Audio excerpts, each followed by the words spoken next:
Good evening and welcome to the St. Boniface Hospital Town Hall meeting held for the St. Boniface community. My name is Sue Owen and I have the great privilege of being your moderator and host for tonight's session. A couple of housekeeping rules before we get started with tonight's session. You will notice that your cameras and your microphones have been turned off. We do encourage you to use the chat functionality as part of the Zoom platform. We will be monitoring your questions and looking during the session for your questions and posing them to today's panelists. Now it's my privilege to introduce Ms. Martine Bouchard, President and CEO of St. Boniface Hospital, to bring welcome and land acknowledgement. Bonjour, thank you, Sue. Bonjour à tous, welcome everyone. So as Sue said, Martine Bouchard, I have the privilege of serving St. Boniface as the President and CEO, and I'd like to thank you all for taking the time to participate in this session aimed at listening to and learning from your feedback as we work to redevelop our emergency department. J'aimerais vraiment prendre quelques minutes pour vous remercier, nos partenaires communautaires, pour participer à cette session ce soir. Le but est vraiment de vous écouter et d'apprendre de votre rétroaction afin que nous puissions travailler ensemble pour le nouveau projet du département d'urgence. Before we begin with the more formal part of our meeting, I would like to acknowledge that while this session is being conducted virtually, Winnipeg is located within Treaty 1 territory of the traditional lands of Anishinaabe, Ojibwe, Cree, Dene, Dakota, and is the birthplace of the Métis Nation and the heart of the Métis Nation homeland. As a faith-based organization, St. Boniface Hospital plays a major role in ensuring our care and our culture supports diversity, equity, and inclusion. We take this leadership role very seriously and are grateful for all the opportunities to be in service of the Winnipeg community. Sue did highlight, excuse me, some of the housekeeping items, but we really encourage you to provide your feedback with us via the chat function. You will have a summarized information or questions, and Sue will provide this back to us so that we can answer it to the best of our capabilities. I would like to present the objectives of this session. So I will be introducing the presenters. I'm not the only one. We will introduce the plan for the ED redevelopment. We will listen and we will learn from the stakeholders. We will also provide you with feedback and we will confirm the next steps. Without further ado, I'd like to introduce to you Mike Nader, who is the President and CEO of the Winnipeg Health Authority. Gerald Peters, who is an architect, principal with FD3 and has worked with us on this project. You also have Sue Owen, who you've heard the voice and have seen at the beginning, who is the consultant with Impreza and is working with us as the mediator on this webinar tonight. Now I will pass it over to Mike Nader, who will provide the opening remarks. Mike? Thank you, Martine, for the introduction, and it's a real pleasure to be here with all of you today. This is such an exciting project for the community of Winnipeg. As many of you know, the Manitoba healthcare system has been undergoing a very significant transformation to operate more efficiently, improve access to services, and ensure that we meet the needs of the communities that we serve. This transformation has not been without its challenges, but the work that we are doing now will ensure our system will be stable and sustainable for many generations to come. The transformation process includes plans for a long overdue modernization of healthcare sites across the province, and we're really pleased that the redevelopment of the St. Boniface Hospital Emergency Department is an important part of those plans. As the largest tertiary hospital in the Winnipeg Regional Health Authority and the Cardiac Center for Manitoba, St. Boniface is the cornerstone of our regional health system. And a new ED will help us to improve how patients access services and in turn improve their experience to the health system as a whole. As members of our broader community, your feedback is critical to ensuring that we get this project right. Patient, client, and family-centered care is a cornerstone of how we at the Winnipeg Regional Health Authority, and I'm certain at St. Boniface, operate. We want to create an environment in which we can provide the best possible care and where patients are safe, comfortable, and able to be treated efficiently and effectively. Thank you for being with us today. Your knowledge and personal experience will help improve the ED for everyone.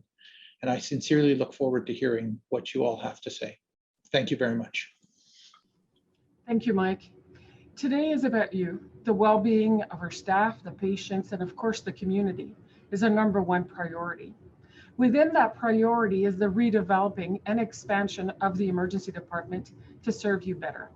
As you will learn from Gerald, our plans to redevelop the ED sets a new standard in emergency medicine in a way that promotes health and well-being.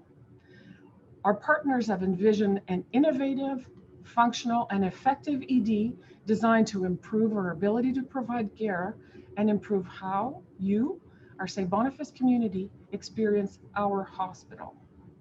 We know that access to safe, timely care is important to you.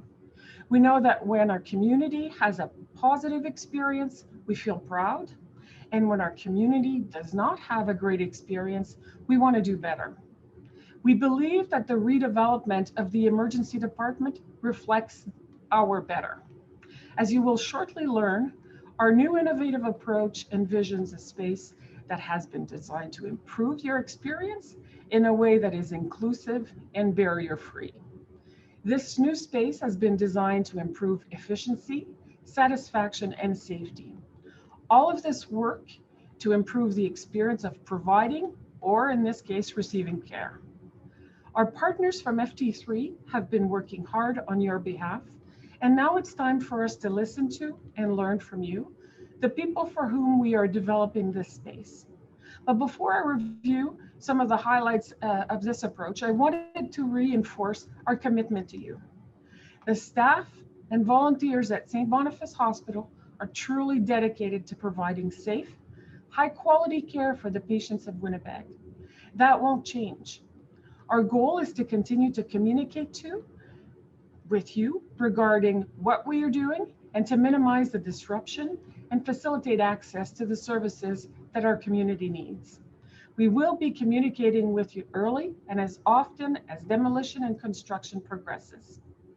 I'm going to be reviewing some of the answers to the questions that we have received previously with some other groups. And keep in mind that these answers are just the start, that we will be looking to communicate regularly with you as this project progresses. So some of the main questions that we've been asked, so what are the project timelines? According to our latest projections, and I say our latest projections because it could change, it's expected to be completed by mid-2025. However, this is only an estimate based on preliminary planning and designs. Because of the COVID-19 pandemic, it has and will continue to have impact on factors such as the timeline, because of the supply chain, the availability of materials, and the working environments based on public health orders of the COVID-19 safety protocols throughout this project. As a result, the timeline will almost certainly change as we work towards finalizing the project plan. Another question that was popular was how much is the total cost of this project? So the total cost is estimated to be $94 million. However, again, this is an estimate that's based on preliminary planning, and the landscape in which we're working always changes since the estimate was made in late July. The designs have not been finalized and are subject to change. The COVID-19 pandemic has also impacted this and affected the budget, including, again, the supply chain, as well as the cost and the availability of materials and labor, amongst other things. As the design, as well as the landscape continue to evolve, the budget will almost certainly change as we finalize the project plan. How will the construction affect parking? This is also a super popular question. So we understand that accessible parking is important to staff, it's important to patients, and it's important to visitors. We do know that parking will be reduced during the demolition and the construction periods. This cannot be avoided. So that you can plan your travel to and from the hospital, we will work to keep you updated on the impacts of construction on parking, and we will do our best. Will St. Boniface Emergency Department have reduced capacity and or have have to close at any point. Our goal is to keep the emergency department open. It would be impossible to have zero disruption for a project this size, however. What will be the solution for staff, patients, and visitors during the redevelopment? We will maintain providing safe, high quality care for patients, and we will serve this to the best of our priority. What will we do? We will monitor all aspects of emergency and urgent patient care, and we will keep disruption to a minimum. Be on constant contact with you is also one of our top priority. I will now hand it over to Gerald from FD3. And Gerald will present additional information on the ED redevelopment expansion and design and provide you with some of a little bit of pictures so you have a chance to see what it's going to look like. Gerald?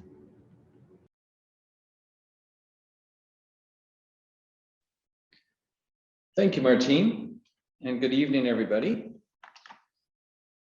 It's my pleasure here. I'm just trying to get my screen up. There we go. Okay. My name is Gerald Peters. As Martine said, I'm principal and architect with FT3 Architecture Landscape Interior Design. We're based here in Winnipeg, and we're pleased to be the prime consultant working on the new emergency department project. We're working together with a number of consulting partners. Huddy Healthcare Solutions is our emergency department specialist, assisting us with analytics. As well, we have engineering consultants from Winnipeg, such as SMS Engineering and Crozier Kilgore, and partners are part of our team. I'm going to spend the next few minutes just bringing you up to speed as to the work that we've been doing over the last year and give you some insight into the planning. Well, we were given some design objectives as we started the project by the leadership group from St. Boniface and from the WRHA, as well as Shared Health. And as you can imagine, there are some specific targets that we need to meet with the design and with the process. And those objectives include clinical objectives, which are to reduce wait times and length of stay within the emergency department. We also have spatial objectives, objectives to improve the patient and the staff experience within the emergency department. And we have operational objectives, which are to maximize functionality and flexibility. And we have a number of pieces to the puzzle that we use to develop those ideas and to create a cohesive state-of-the-art emergency department. Well, as you can also imagine, every project that we work on has schedule and cost and quality objectives, and this project is no different. We do have a budget, we do have a schedule target, and we, of course, are wanting to achieve the highest quality and manage risk throughout the process. A little bit about the context that we're working in. It's important that we set the stage as we start out on a project like this. And so that context includes data and the existing conditions at St. Boniface Hospital. What are the patients that you see there?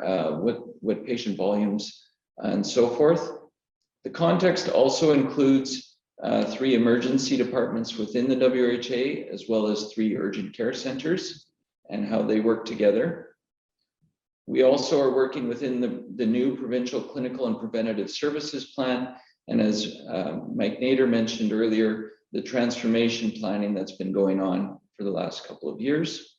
And so that is part of our context. And a big part of our context is the changing demographics, and particularly within the region surrounding St. Boniface Hospital, which is a growing and aging population. Well, at the beginning of our process, almost a year ago, we started looking at some of the data, and that data provides us with a lot of information about how the future is going to look. And so we look at how patients arrive, what are the busiest months, what are the busiest days of the week, how what time of day do patients arrive, and how does that impact the emergency department? So we look at all of that information, and we actually project going forward based on population growth projections, as well as the aging population and those sorts of things. So we looked at data in reverse, coming up to 2019, and then project it forward to 2029 and 2039. And just a note, in 2019, there was about 48,000 visits to the emergency department at St. Boniface Hospital. You can see that number here. 85% of those came from within Winnipeg. And we're looking at 60,000 visits in 2029 and closer to 70 or 75,000 visits in 2039. So those projections are an important part of the planning process. We look at those projections and we determine and analyze scenarios going forward. So how many patient spaces, treatment spaces do we need? When are they going to be occupied? When are we going to hit capacity? And we're able to test different scenarios and make sure that we're planning appropriately for the future. Well, in our process, we did look at a number of different options and scenarios, and those options and scenarios are then tested and scored against criteria. So there was initially 7 different scenarios. These 3 that you see across the bottom here were the top 3 that were then assessed on a deeper set of criteria, and that ultimately led to a preferred option, which you see here in the bottom left, and we will look at that a little bit more detail. Back in October of last year, we had a functional program that was approved. There was 22 versions of that program that ultimately was vetted and went forward. And this option here was our highest scoring option, which was on budget and on schedule. And it supports and aligns with the Provincial Clinical and Preventative Services Plan. Well, our anticipated outcomes with that planning was that we would see an increase in patient volumes from 48,000 a year in 2019, which actually has dropped off a little bit because of COVID. But when we open, we expect there'll be roughly 55,000 visits that year. And then as we move forward, 60,000 in 2029, and between 70 and 75,000 as we look towards 2039. We're also projecting to see reductions in our discharge length of stay times, as well as our admitted patient length of stay, the time to room for patients, so the time from entering to the time that you're actually in an exam room, as well as the time that it takes to see a provider, a healthcare professional, like a physician. So where is this new emergency department going to go? And here you see an image on the screen, which shows the 3D view of the campus, and Taché is along the bottom right corner here. So this is Taché, and this is the intersection to the south parking lot, which is located over here. And of course, this is the main hospital campus here, and the research center back in this location here. So the new emergency department is wrapping around the building in this location here, right up on Taché Avenue. And I'll show you a little bit more detail of the plans, but it involves a new entrance drop-off, which is slightly elevated. And so there's a new canopy and a new entrance here, which will take the place of the current south entrance to the campus, as well as the current very tight and congested emergency department entrance. And here we are in plan view of the site. And so again, here is Taché Avenue. And just to give you a little bit more context, here's our main entrance drop-off at the atrium. So the atrium is here. And then our new addition is the dark black here, wrapping around what's called Y block in this location here. And there is an existing older building that's located right here that's slated for demolition in the coming months. So that will be removed to make way for the new emergency department wrapped around here. You also see in this drawing an improved south parking lot with new traffic flow and improved parking lot usage in this area here, as well as a new access onto Goulet Place located here. So I'll take a quick look at some of the plan views, and I just want to very quickly show you a little bit about some of the content that's located here. So again, this is Taché Avenue along the bottom of the screen, and I showed you that driveway drop-off area. Well, that's right through here along the left side of the screen, and so at this point here we have two entrances into the building. One is our emergency department entrance, and one is our south entrance for the general public to enter and access the site. Our emergency department is made up of a number of zones. I won't go into a lot of the detail, but our public entry and waiting is here, and then you'll enter into triage. We have a resuscitation area in this location here, which is quite a bit larger than what the hospital currently has. And so that's located here at the core of the department. It's backed up by a diagnostic imaging suite that's dedicated for the emergency department, and it includes a new CT scanner, which is abutted to some of the resuscitation rooms, as well as a couple of new X-ray machines. So dedicated diagnostic imaging and lab for the department. The rest of the areas are new care areas with private exam rooms throughout, and high acuity has private exam rooms as well throughout this area here, and an area dedicated to mental health. Well, this plan that you're looking at is our main floor plan. And you'll note right here that there's an elevator bank located here.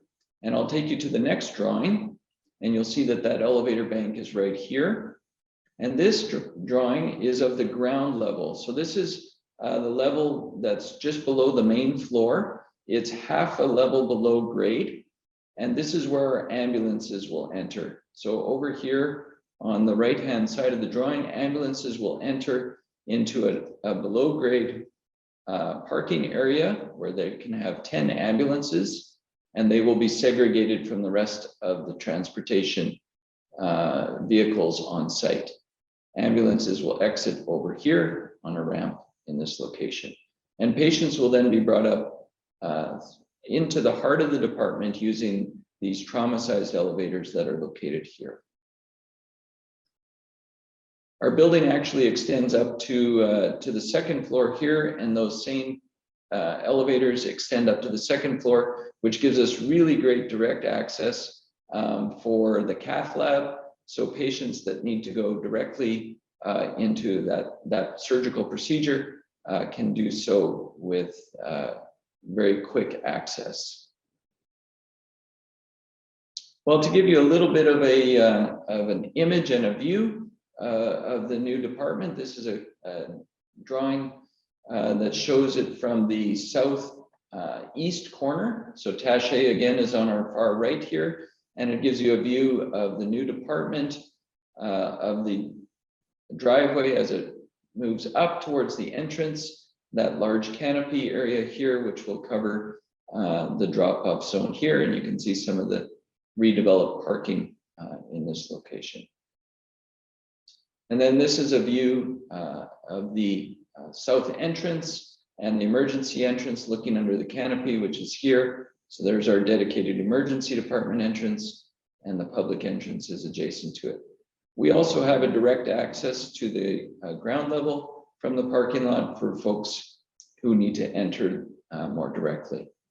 But all of these entrances are fully accessible. Of course, you're dropping off right at the floor level here, but we also have connections with ramps and elevators and so forth. One of the other features I'd just like to point out, this is just adjacent to the south entrance. We have some outdoor garden space here for the public to use, as there's not many places near the entrances for people to sit, maybe on a warm spring day. And so here's an opportunity if your loved one is in the hospital to be able to step outside for a few moments. Well, I think that wraps up my portion of the presentation this evening, Sue. And so I'll turn it back to you for maybe some questions. Great, thanks, Gerald. We do encourage questions and feedback from the audience using that chat functionality at any time during the presentation. I am now going to share my screen, and there we go.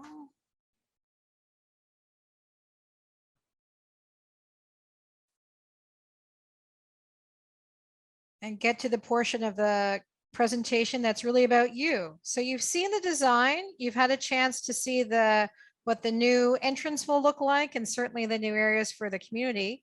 And again, we do encourage your questions using the chat function.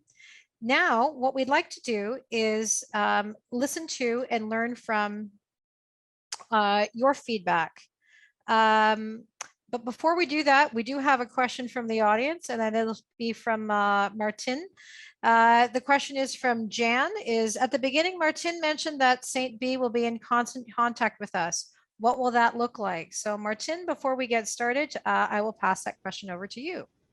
Thank you, Jan. That's a great question. And I would like to ricochet it back right at you to say, what is our best feedback? Yesterday, I had the opportunity to meet with some members of the communities, and they exactly asked me the same thing. But they also said to me that at 500 Taché, which is a condo, and when they were doing the promenade right in front of the 500 Taché, that the communication between the city, communication between the architects, but mostly communication with the population was absolutely fantastic. As far as steps moving forward, what the flow of the circulation would be, what would be the impacts. And so I would like to hear your feedback on how best we can communicate with you on the next steps, because it will get a little bit challenging to do these virtual town halls. But I'm proposing something else, but I'd like to hear you guys, and to see if you have any comments or suggestions how best to communicate with you. Great. Thanks for that. We have a question from Anna Maria, and the question is there feedback from staff as yet, as I recall attending such an event regarding the proposed new addition to CCMB? And in fact, Anna Maria, we did do a staff session last week on the 14th of September, and we are in the process of summarizing that feedback. We did have a number of attendees, and I think a great dialogue with the staff. And as I understand it as well, there is continued dialogue from the staff to Martin through the, she's got an information line or an Ask Martin at stb.com. And so we are receiving that and summarizing that feedback. And so I think that's been that was a really successful session. This next question is from Jesse, and the question is there concern about only having elevators having access to the ambulance bay? What happens if they happen to be out of service? I assume there are other ways of getting patients up there. Maybe I'm overthinking that. Gerald, if you'd want to field that question. I sure would. Thank you. Yeah, that's a common question, and thank you for it. We do have redundancy plans in place. Of course, there's more than one elevator, so if one elevator is down, there are multiple other choices. We also often the issue is electric power. We have backup power systems in the hospital, as you can imagine, multiple backup power systems. And then, of course, there's contingency plans beyond that. So lots of strategies to deal with outages should they happen. Great. Thanks, Gerald. This next question is from Anthony. Anthony is asking, given the elevator system with direct access to the cath lab area along with the rest of the hospital, will patients from other hospitals who have been accepted into other services be able to go directly to that service rather than being seen in the ER prior to being allowed to be moved to the service that they've been accepted in? So maybe Gerald or Martin can answer that question. Yeah, I'll give it a try. I think I'm only really working on the emergency department, and cath lab does have direct access patients who are coming in, and they will utilize this service.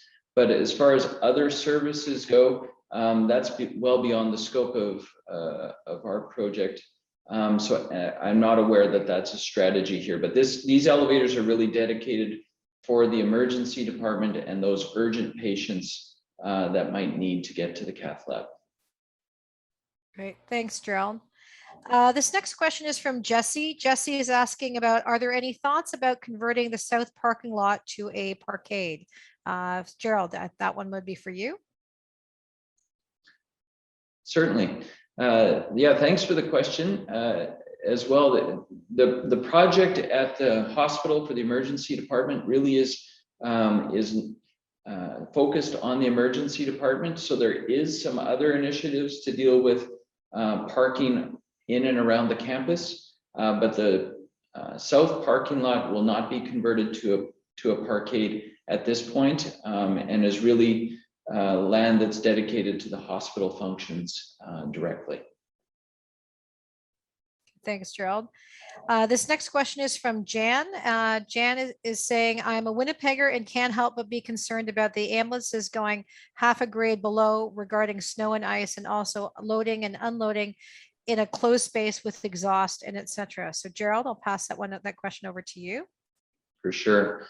Thank you. That's again a good question, and we appreciate it. The ramp going into the building will be a covered ramp.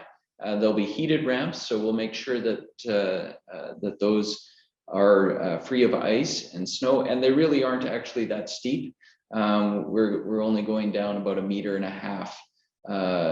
in distance, so it's not a very steep ramp, but it is a concern, of course, and so that's why we've covered those ramps. And as you can imagine, modern codes and requirements mean that all of that space needs to be properly exhausted for the health and the safety of everybody in the building. So there's mechanical systems that will take care of those issues and make sure that everybody is safe. Right. And Jan has a follow-up comment. A parking garage south of the ED would allow for space for the heliport. So I don't know if you have any comments around that, Gerald. Yeah, I can maybe just make a brief comment about that. Again, heliport isn't a part of our scope of work right at the moment, but there is another study being done regarding a heliport for St. Boniface Hospital. So that's a separate initiative, not a part of this project at this point in time. But appreciate the thought, and I'm certain that that's part of the considerations. Thanks very much for that, Gerald. Okay, for the rest of the time, folks, we will be listening to and learning from more of your questions. And again, we're hoping this will be as interactive as possible. We'd like to start with the positive. And so when you think about what the new emergency department will look like and reflecting on Gerald's presentation, what's exciting to you? What feels positive? And you know, how will the patients and how will you as patients and you as community members actually benefit from the redevelopment? What do you think about the hospital benefiting from that redevelopment? But let's think about what was really positive. So I'll wait for your comments and feedback in the chat function. And this comment's from Jesse. Jesse, more capacity is always great. The hospital looks aged right now. So definitely that is, will modernize the look of the hospital. So that is aesthetically, that will be much more pleasing. other positive feedback, other positive, when you think about actually going to the hospital, when you think about actually coming into that emergency department entrance, what else feels really positive to you?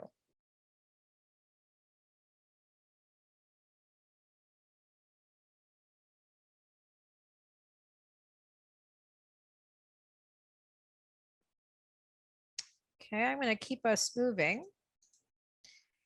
Maybe let's talk about what's not so positive. And so when you think of, oh, here we go. Another comment from Jan, love the use of space and the way treatment rooms are off central hallways. So yes, that's certainly a positive feature of the new design. When you think, folks, about maybe what is not so positive, or maybe doesn't make sense to you, what comes to mind? What is something that you say, you know what, Gerald did a great job explaining that, but that doesn't help. Comment from Jesse, having a long, boring wall along Taché.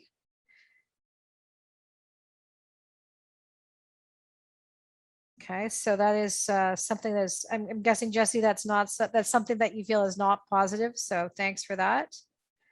What else is maybe not so, you know what, listen, that doesn't work for me. I prefer things the way they are.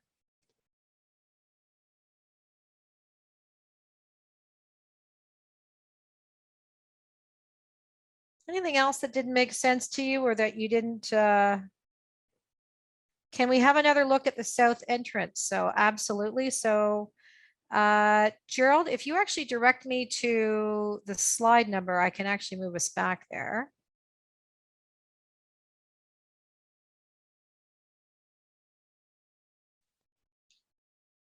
I think 31.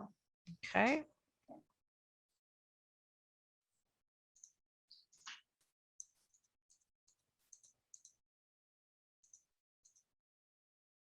Is this the entrance? Okay. Yep. This is the second. So that's a question from Jan. Can we have another look at the south entrance? Jan, did you have a question or comment about the south entrance? Or this is just something you wanted to see again?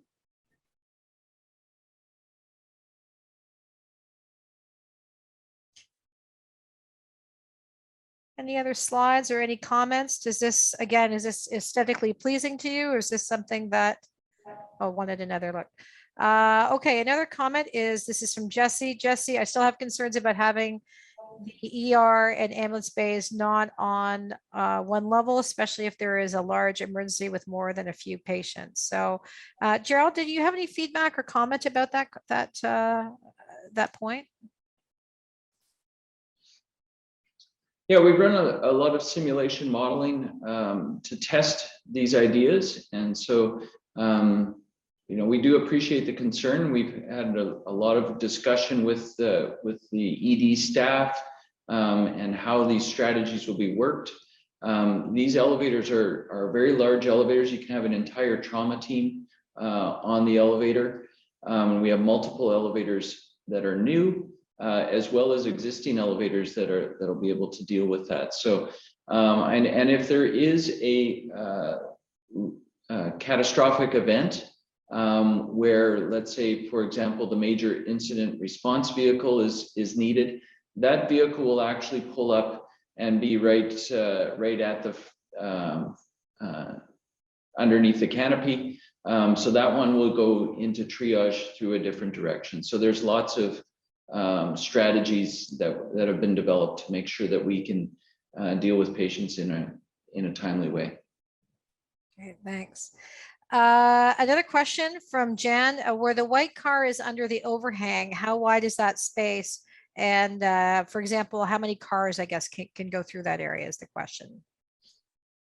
Yeah, that's wide enough for three lanes.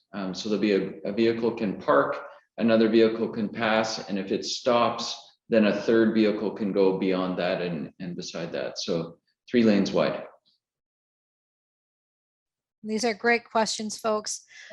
Again, when you think about anything else that is not so positive, is there anything else that you say, you know what, that doesn't make sense to me? And we'll give you a few moments just to enter your questions or comments into the chat functions.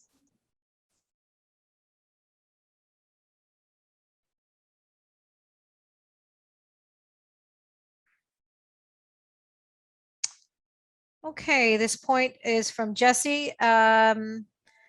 Stairs to the entrance of an ER. I understand it might be unavoidable, but it seems bad in the winter for Winnipeg. So maybe Gerald, could you make a comment around that? Yeah, for sure. So the drop off is under the enclosed area where the white car is there. So anybody who's got mobility challenges need to be dropped off at the entrance. They of course can do so. And then for parking, once you drop somebody off, you can park in the parking lot. Then you would have a choice whether to go on a ramp, which you see on the left side of the drawing, or up the stairs, or you can also take a ramp or stairs downwards. So lots of different options there. Unfortunately, our hospital was built, 1.5 meters out of the ground. So one way or another, we're going up and down, and we think we've done the best way here, which is to get the drop off right at the ground floor level or at the main floor level. Great, thanks. Jan has a question. Where do the stairs at the front and the middle go? Do they go down? Is there a ramp? Okay, well, the stairs that are right in the middle that line up with the red emergency sign, those go up to the entrance. To the left of that, where the bicycle is a ramp going up, also to the main floor. And then over on the right-hand side of the drawing, where there's a man and a child, there you can see a ramp going downwards to the south, to the lower level where it says south entrance, but there's also a set of steps there as well. So multiple options to get down or up into the building once you've parked your car. But of course, again, you can drop off somebody right at the entrance, and so they don't need to navigate those kinds of things. Okay, great question. Clark has a question, and that is, what is the capacity of the waiting room? Yes, good question. The waiting room is roughly 4 times size larger than the current one. So I think it's 85 folks that can wait there. Okay, Anna Maria has a question.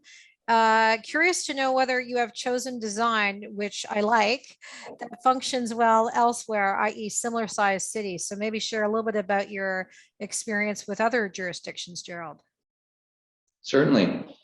Yeah, thank you. We have done work across the province and into Ontario and Saskatchewan in the far north. And we're also teamed with Huddy Healthcare Solutions, who's done work across the globe in Northern Europe, the UK, the United States, and elsewhere. So a lot of experience with an international look on how to do things right and the best possible way to do emergency department design. Great, thanks. Jan has another comment, and that's love the accessibility at the curb facing south. So that's really positive. Thanks for that, Jan.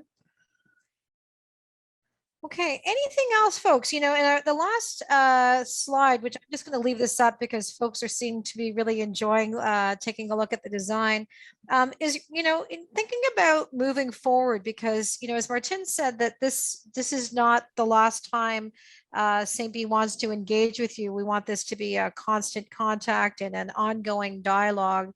And so when you think about working together with the hospital, because again, meeting your needs is so critically important to the hospital, and staying in constant contact, what do you want to see as this project keeps moving forward? So maybe using the chat function, if you can provide some feedback on what that constant contact looks like to you.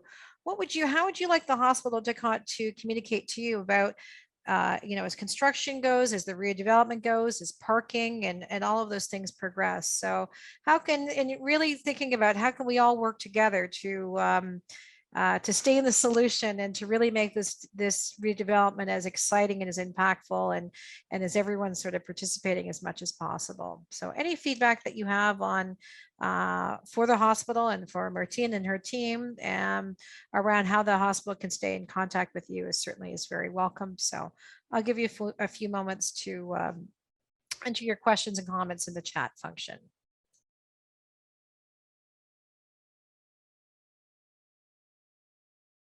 Okay, thanks for that, Clark. Regular emails would help. Okay, that's very helpful.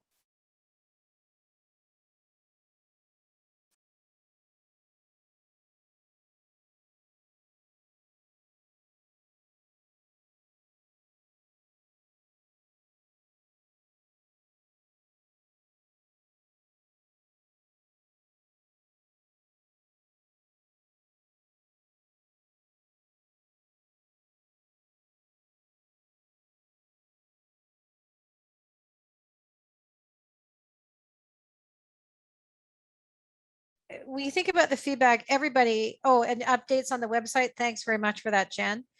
Um, you know, the number of people participating today really says to us that the community is excited and wants to be engaged in this, I think, really inspirational project moving forward.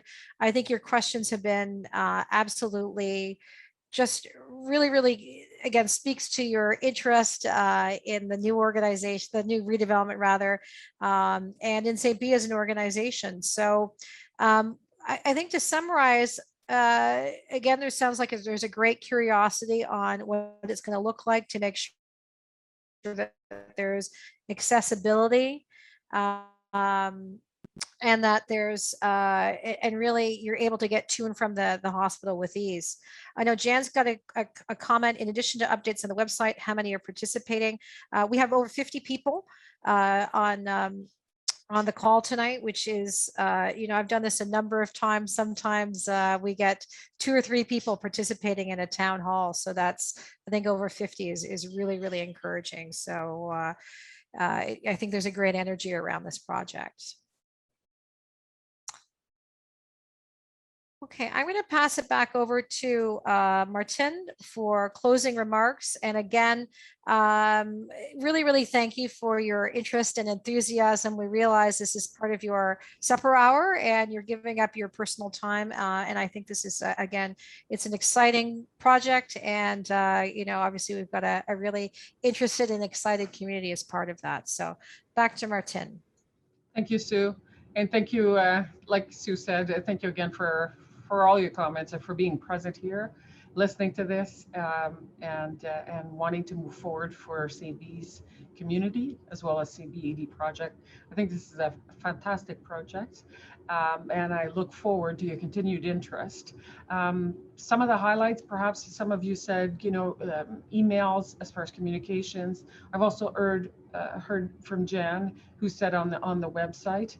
I encourage you to write to me directly, and it's talk to Martine, all in one, at sbgh.mb.ca.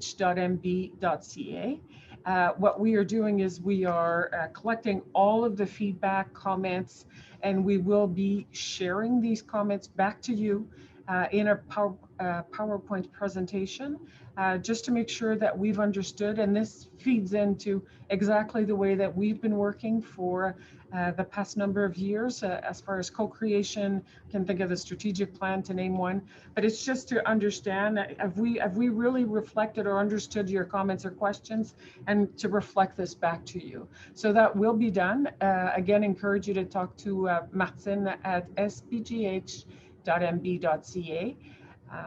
And I look forward to reading you and to share more of your comments and your questions. And we're always there for you. So thank you guys. Thank you so much. Merci beaucoup.